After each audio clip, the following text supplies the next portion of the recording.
आवाज महाराष्ट्रामध्ये आपलं पुन्हा एकदा स्वागत आहे. आपण चर्चा करतो एकूण विधान परिषदेच्या सभापती निवडणुकीच्या निमित्तानं जे काही घडलं, शिवसेनेनं ऐनवेळी नांगी टाकली.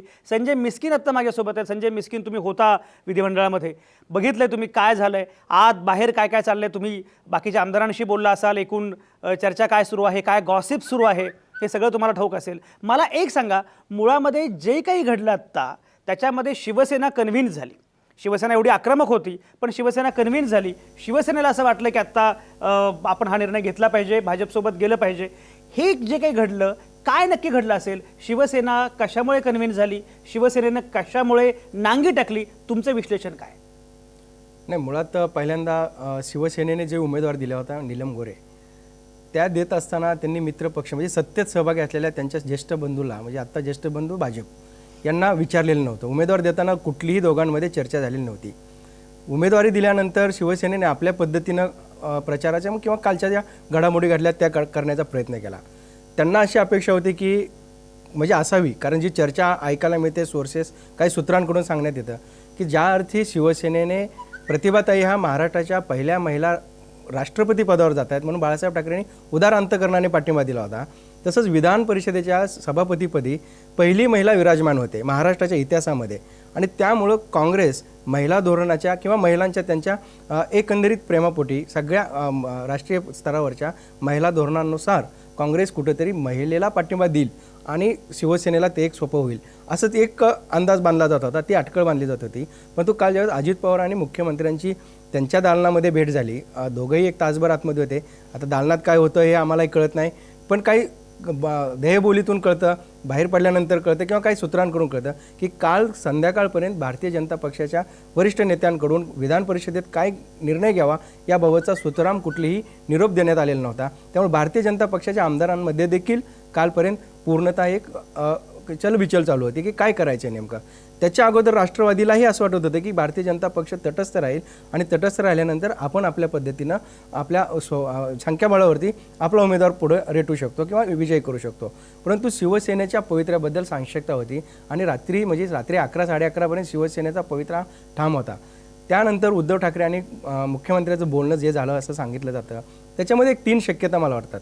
की पहिली शक्यता ही वाटते की जी आगामी पोटनिवडणूक बांद्र्यामध्ये होत आहे त्या पोटनिवडणुकीमध्ये काँग्रेसकडून नारायण राणे रिंगणात उतरतील की नाही त्याबद्दलची चर्चा सुरू आहे. आणि राणे उतरले तर ते त्या अर्थाने शिवसेनेला एक मोठी लढाई होईल.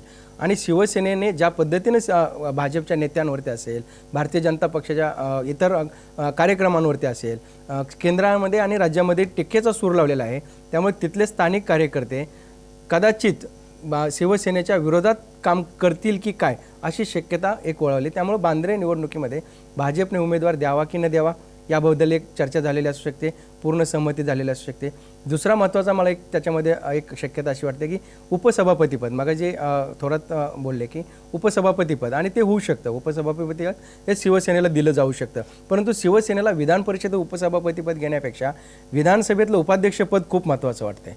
त्यामुळे शिवसेना विधानसभेतल्या उपाध्यक्ष पदावरती जास्त त्यांचा कल राहील आणि ते रिक्तच आहे, ते त्यांना द्यावंच लागेल.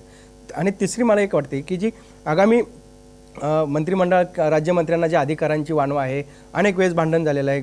स्वतः संजय राठोड यांनी त्याच्यावरती जाहीर भाष्य केलेलं आहे, दादा भुसे यांनी भाष्य केलेलं आहे की राज्यमंत्र्यांना अधिकार नाहीत, काँग्रेसचे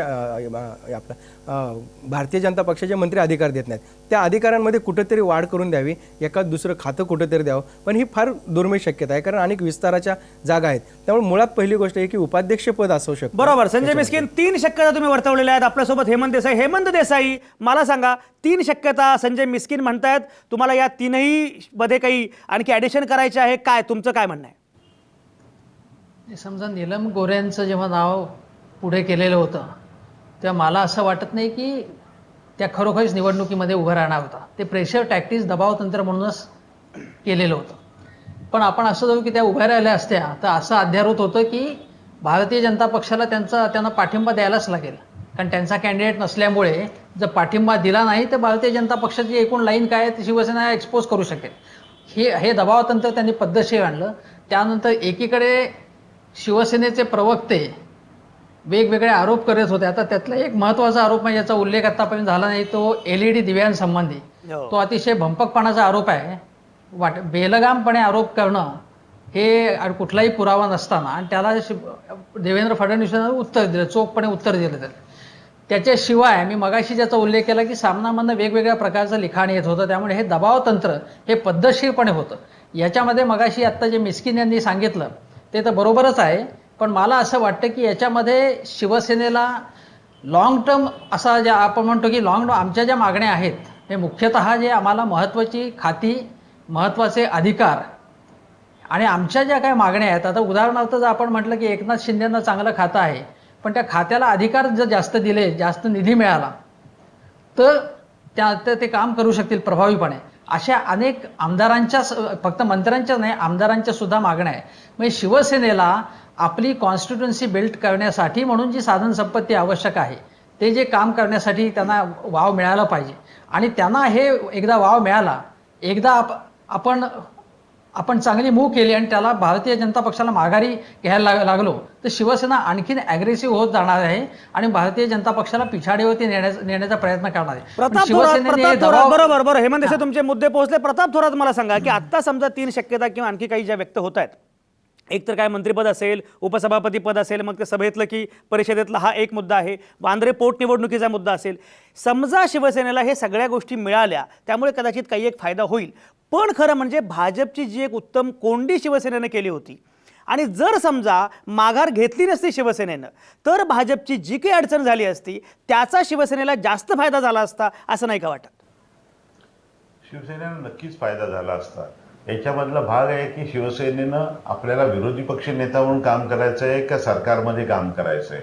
आणि सरकारमध्ये काम करत असताना त्यांना जी तिसरी पिढी जी डेव्हलप करायची ती तिसरी पिढी त्यांना रस्त्यावरच्या आंदोलन, म्हणजे आदित्य ठाकरेंना ते पुढं आणतात आता. तर तिसरी पिढी ही रस्त्यावरच्या आंदोलनामध्ये ट्रेन करायची का सत्तेवरच्या राजकारणामध्ये ट्रेन करायची, हा त्यांचा खाजगी प्रश्न आहे. कारण या खाजगी पक्ष आहेत सगळे. तो त्यांनी काय करायचं, त्यांचं राजकारणाची आखणी कशी करायची हा त्यांचा प्रश्न आहे. परंतु त्याच्यामध्ये त्यांना एक काहीतरी निर्णय घ्यावा लागेल की आपण भाजपमध्ये सत्तेत असल्यानंतर सत्तेप्रमाणे राहायचं का नाही राहायचं.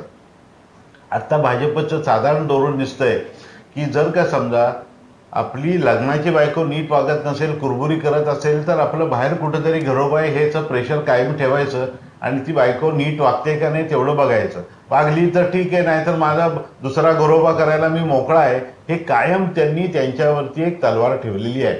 आणि त्यामुळं हा संघर्ष हे ग्रहयुद्ध आणि हे शीतयुद्ध कायम राहील. या कारण का आता भाजपच्या दृष्टीनं दुसरा जो भाग आहे तर आता त्यांना नारायण राणे निवडून येणं त्यांना परवडतं बांद्र्यामध्ये. त्याच्यामध्ये काय होतं, बांद्र्यामध्ये म्हणजे कलानगरच्या दारामध्ये नारायण राणेंना जर ताकद मिळाली तर शिवसेनेवरती तो एक अंकुश एक राहतो. शिवसेनेने जर खोडी काढल्या तर ते कुरघोडीचा भाग होतो, हा एक भाग. आणि दुसरा भाग असा की नारायण राणे किंवा सोनिया गांधीचं राजकारण करणार नाही, ते फक्त अशोक चव्हाण करणार आहेत प्रांताध्यक्ष. त्याच्यामुळं उद्या नारायण राणेंना काय फक्त आपली 2 मुलं आणि स्वतः तसंच इतकं मर्यादितच राजकारण करायचंय. उद्याच्या काळामध्ये भाजपला ज्या काही जागा कमी होत आहेत त्याच्या उद्या काँग्रेसमध्ये किंवा कुठं फूट पडत असेल किंवा रिअलाइनमेंट ऑफ द फोर्सेस होईल, त्यावेळेला त्यांना नारायण राणे हे उपयुक्त ठरतील आणि शिवसेनेला सुद्धा थोडंसं डिवचण्याकरता. त्याच्यामुळं आत्ता त्यांनी शिवसेनेनं आता मी नारायण राणेंना पाठिंबा न देणं हा त्याच्यातला एक पडद्याआडचा भाग असू शकतो. आता याच्यातले दोन्ही पक्ष हाच मुद्दा घेऊन मी हेमंत देसाईंकडे जातो. हेमंत देसाई, आपण कायमच, मला नेहमी गंमत वाटते की आपण राजकारणाचं वर्णन करताना कायम संसार, घरोबा वगैरे करत असतो. आपल्या सगळ्यांच्याच भारतीय माणसाच्या मनामध्ये संसार ह्या गोष्टीचं किती एकूण हे प्रभाव आहे हे कदाचित याच्यातून कळेल. मला हेमंत देसाई एक सांगा, ज्या बाकीच्या शक्यता सांगतोय आपण की शिवसेना कन्व्हिन्स झाली, मला असं वाटतं की ज्या पक्षाला मुळामध्ये सरकारमध्येच राहण्यात फार रस नाही आत्ता, त्याला एखादं मंत्रिपद, एखादं उपसभापतीपद याचं काही फार आकर्षण वाटलं असेल असं वाटत नाही. बांद्र्याची पोटनिवडणूक हेच कदाचित जास्त महत्त्वाचा मुद्दा असू शकतो. तुम्हाला काय वाटतं? बांद्र्याची पोटनिवडणूक हा नक्की महत्त्वाचा मुद्दा असू शकतो. मग आता थोरात जे म्हणाले तर त्याच्यामध्ये आणखीन भर टाकायची तर नारायण राणे जर जिंकून आले तर बांद्र्यामध्ये नाक कापलं जाईल.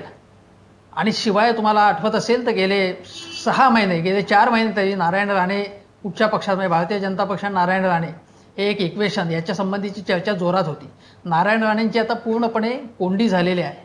पण मला त्याच वेळी असं वाटतं की नारायण राणेंसारखा माणूस जो आहे तो पक्ष भारतीय जनता पक्षामध्ये कम्फर्टेबली वावरू शकणार नाही, राहू शकणार नाही. त्यांचा तो पिंड नाही आणि भारतीय जनता पक्षाला सुद्धा तो माणूस परवडणार नाही. तरीसुद्धा हा एक मुद्दा आपण जर लक्षात ठेवला पाहिजे. पण मला याच्यापेक्षा सगळ्यात महत्त्वाच्या मुद्द्यांची चर्चा करावीशी वाटते ती अशी की या सगळ्या मारामारी आणि मतभेदांच्या याच्यामध्ये महाराष्ट्रातले जे काही इमिजिएटली जे ताबडतोबी जे हाती घेण्याचे प्रश्न आहेत त्या प्रश्नांकडून संपूर्णपणे चर्चा आपली वेगळ्या मुद्द्यांकडे जात राहिलेली आहे. म्हणजे महाराष्ट्रामध्ये अवकाळी पाऊस, आता तुम्हाला आठवत असेल की एकनाथ शिंदे, उद्धव ठाकरे स्वतः यांनी मोठा दौरा केलेला होता गेल्या वेळी आणि त्यावेळी त्यांनी सरकारला कोंडीत पकडलं होतं. तेव्हा ते सरकारमध्ये गेले नव्हते आणि त्याच्यानंतर याच्यावरती आम्ही सरकारला पूर्णपणे जेरी सणवू असं म्हटलं होतं. ते सरकारमध्ये गेले आणि त्यांनी त्यासंबंधी काहीही केलं नाही. केंद्राकडनं दुष्काळाबद्दल पैसा आला नाही, कुठल्याही प्रकारची मदत आली नाही. राज्य सरकारने खूप कमी मदत केली. तरी हा इशू, जो प्रश्न शिवसेना आणि ग्रामीण भाग आणि विजेचे प्रश्न असेल, शेतकऱ्यांचे प्रश्न हे लावून धरले होते काही वर्ष गेले 3-4 वर्ष आणि ह्या प्रश्नांवरती रान माजवण्याच्या ऐवजी या प्रकारचं आत्ता जे राजकारण करत आहे शिवसेना, याच्यामध्ये संपूर्णपणे तत्वशून्य राजकारण आहे. भारतीय जनता पक्ष पूर्णपणे स्वार्थी पक्ष आहे यात शंकाच नाही. भारतीय जनता पक्ष हा संपूर्णपणे स्वार्थी आणि संधीसाधू लोकांचा पक्ष आहे. पण शिवसेना याच्यामध्ये कधी मराठीचा मुद्दा करायचा, कधी धर्माचा मुद्दा करायचा, कधी आर्थिक मुद्दा करायचा आणि सोडून द्यायचा, मुद्दा घ्यायचा आणि सोडून द्यायचा, हे अतिशय थिल्लरपणाचं राजकारण शिवसेनेने जे चालवलेलं आहे ते महाराष्ट्राच्या मुळाशी येणार आहे.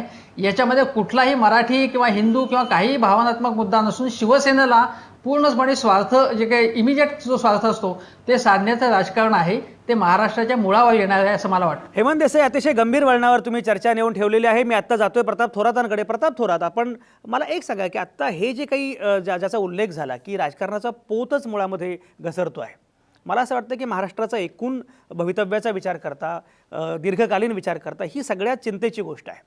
शिवसेना असेल, भाजप असेल, काँग्रेस असेल, राष्ट्रवादी असेल, या सगळ्याच्या अनुषंगानं, राजकीय संस्कृतीच्या अनुषंगानं काही प्रश्नचिन्ह उपस्थित झालेले आहेत. तुम्ही त्याचं वर्णन कसं करता, कसं बघता त्याच्याकडे?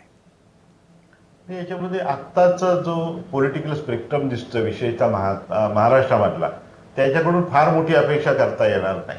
कारण याच्यामध्ये ही काही सिरियस मंडळी आहेत कुठल्याच पक्षात, चारही पक्षात. म्हणजे मी एका पक्षाला कोणाला दोष देणार नाही, परंतु संपूर्ण पॉलिटिकल स्पेक्ट्रमला जे देईल आणि त्याच्यामध्ये त्यात सर्व पक्ष आले, डावे उजवे सगळे मधले सगळे पक्ष आले. त्यांच्यामध्ये कुठं महाराष्ट्र हा अनेक आघाड्यांच्यावरती आपण पुढे घेऊन जाऊ शकू अशी कुठेही कमिटमेंटही दिसत नाही, तसा कुठला विजन पण मला दिसत नाही. त्याच्यामुळे फार अपेक्षा करून आपण वेळ वाया घालवायचंच कारण नाही. याच्यामध्ये जन आंदोलनं किंवा मीडियानं जर यांच्यावरती अंकुश ठेवला की हे कुठल्या दिशेनं महाराष्ट्र गेला पाहिजे, औद्योगिकरणाच्या बाबतीत कुठल्या दिशेनं गेला पाहिजे, शिक्षणामधले काय बदल झाले पाहिजेत, ह्युमन रिसोर्सेस डेव्हलपमेंटच्या बद्दलचं काय झालं पाहिजे, प्रशासन काय झालं पाहिजे, पोलीस प्रशासनाच्या बद्दल जे सुप्रीम कोर्टानं तुम्हाला अनेक वेळा सांगितलेलं आहे की तुम्ही राजकीय इन्फ्लुएन्स कमी करा, याच्याबद्दल काही होत नाहीये. प्रशासकीय खर्च कमी करा, याच्या मूळ गोष्टींच्या बद्दल बघायला कोणीही तयार नाही. जे थिल्लर राजकारण जे असतं, ज्याला पॉलिटिकिंग म्हणतात, ते काय क्लासिकल राजकारण नव्हे. त्याच्यामुळं यांच्याकडून फार मोठी काहीही अपेक्षा करता येणार नाही यांना. कारण प्रश्न सुद्धा यांच्या या नव्या पिढीतली ही जी काही आता फळी आलेली आहे, यांना महाराष्ट्राचे प्रश्न सुद्धा किती कळाले त्याबद्दल फार गंभीरपणाने शंका वाटते, अशी स्थिती आहे. बरोबर. संजय मिस्किनांना पण काहीतरी बोलायचं, पण आता मला फक्त एक ब्रेक घ्यायचा आहे. पण एक जे सगळ्यात महत्त्वाचे मुद्दे आहेत की एकूण राजकारणाचा जो पोत ढासळतो आहे आणि त्याच्यामुळे खरं म्हणजे लोकसभा निवडणुकीचा निकाल असेल किंवा त्यानंतरचा लगेच विधानसभेचा निकाल असेल, आपण असं बघितलं की हे दोन्ही निकाल प्रामुख्यानं एका परिवर्तनासाठी, एका बदलासाठी अशा प्रकारे हे निकाल लागले असे एकूण चित्र होतं. पण प्रत्यक्षात मात्र हा पक्षसुद्धा, हे सरकारसुद्धा त्याच जुन्या वळणाचं किंवा त्यापेक्षाही वाईट प्रकारचं राजकारण करतोय. नक्की पुढे काय असणार आहे या सगळ्या अनुषंगाने ही चर्चा आपल्याला शेवटच्या सेगमेंटमध्ये पुन्हा सुरू ठेवायची आहे. संजय मिस्किनांना काहीतरी बोलायचं आहे, त्यांच्याकडेही मला जायचं आहे. पण आत्ता मी घेतोय एक छोटासा ब्रेक.